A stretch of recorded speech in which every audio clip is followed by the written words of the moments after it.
ಆದ್ರಿಂದ ಇವತ್ತು ನಾನು ಹೆಚ್ಚಿಗೆಯಿಂದ ನಾನು ಮಾತಾಡಕ್ಕೆ ಹೋಗುದಿಲ್ಲ. ಗಂಟೆ ಇವತ್ತು ನಾವು ಮಾತಾಡಬೇಕಾಗ್ತದೆ. ಇವತ್ತು ಅಭಿವೃದ್ಧಿ, ನಮ್ಮ ಸರ್ಕಾರ ಅಂದ್ರೆ ಅಭಿವೃದ್ಧಿಯ ಸರ್ಕಾರ ಇದು.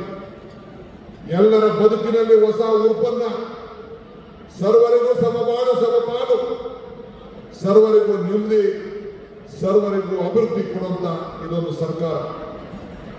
ಒಂದು ನಿಮಿಷದಲ್ಲಿ ನಾವು ಜೀವನ ಬದಲಾವಣೆ ಮಾಡಲಿಕ್ಕೆ ಸಾಧ್ಯ ಇಲ್ಲ.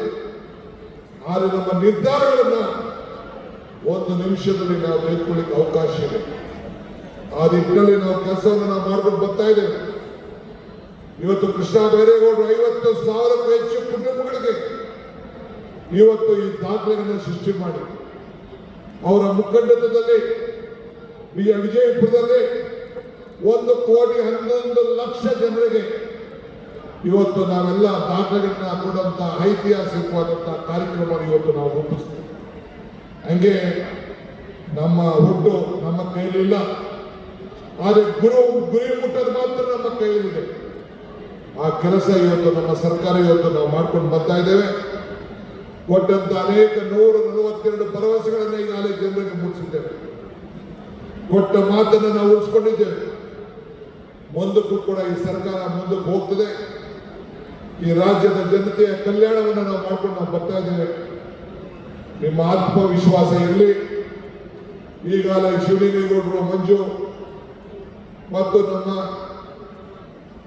ಶರಣಬೆಳಗೊಳ ಶಾಸಕ ಎಲ್ಲ ಸೇರಿ, ಬಾಲಕೃಷ್ಣ ಎಲ್ಲ ಸೇರಿ ನಮ್ಮ ಸರ್ಕಾರ ಸಾಧನೆ ಬಗ್ಗೆ ಮಾತಾಡ್ತಾರೆ.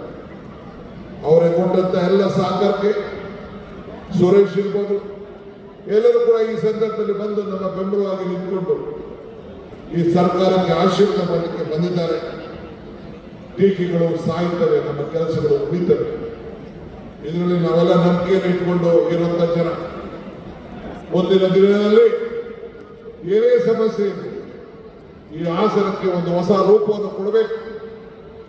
ಹಿಂದೆ ನಡೀತಾ ಇದ್ದಂತ ಆಡಳಿತಕ್ಕೆ ನಮ್ಮೆಲ್ಲ ಅಧಿಕಾರಿಗಳು, ಜಿಲ್ಲಾ ಅಧಿಕಾರಿಗಳ ಆದಿಯಾಗಿ ಕೊನೆಯನ್ನ ಮಾಡಿದ್ದಾರೆ. ಇದು ಜನರ ಸರ್ಕಾರ, ಇದು ನಿಮ್ಮ ಸರ್ಕಾರ, ನಿಮ್ಮ ಆಶೆ ಅಂತ ಇವತ್ತು ಬಯಸ್ತಾ ಇದ್ದೇವೆ. ಹಿಂದೆ ನಡೆದಂತ ಲೋಕಸಭಾ ಚುನಾವಣೆಯಲ್ಲಿ ತಾವೆಲ್ಲ ಸೇರಿ ನಮ್ಮ ಅಭ್ಯರ್ಥಿಯನ್ನು ಗೆಲ್ಲಿಸಿ ನಮಗೊಂದು ದೊಡ್ಡ ಶಕ್ತಿಯನ್ನು ಕೊಟ್ಟಿದ್ದೀರಿ. ಅದಕ್ಕೆ ನಿಮ್ಮೆಲ್ಲರೂ ಕೂಡ 1 ಕೋಟಿ ನಮಸ್ಕಾರವನ್ನು ಹೇಳಲಿಕ್ಕೆ ನಾನು ಬಯಸ್ತಾ ಇದ್ದೇನೆ.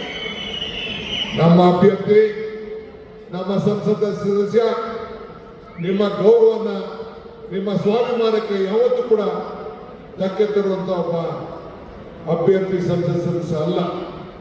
ನಿಮ್ಮ ಸ್ವಾಭಿಮಾನದ ಬದುಕಿಗೆ ಶಕ್ತಿ ತುಂಬುವಂತ ಒಂದು ಕುಟುಂಬ ಇದು. ಒಂದು ಕಾಂಗ್ರೆಸ್ ಕುಟುಂಬ. ಇದು ನಿಮ್ಮ ಸೇವೆಗೆ ಈ ಸರ್ಕಾರ ಸದಾ ಸಿದ್ಧವಾಗಿದೆ. ನೀರಾವರಿ ಇಲಾಖೆ ಒಂದೇ ಅಲ್ಲ, ಎಲ್ಲ ಇಲಾಖೆಯಲ್ಲಿ ಕೂಡ ಇವತ್ತು ನಮ್ಮ ಸಮಾಜ ಕಲ್ಯಾಣ ಇಲಾಖೆ ಮಾದೇವಪ್ಪನವರು ಬಂದಿದ್ದಾರೆ, ಜಮೀದ್ ಅಹಮದ್ ಬಂದಿದ್ದಾರೆ, ಸತೀಶ್ ಜಾರಕಿಹೊಳಿ ಬಂದಿದ್ದಾರೆ.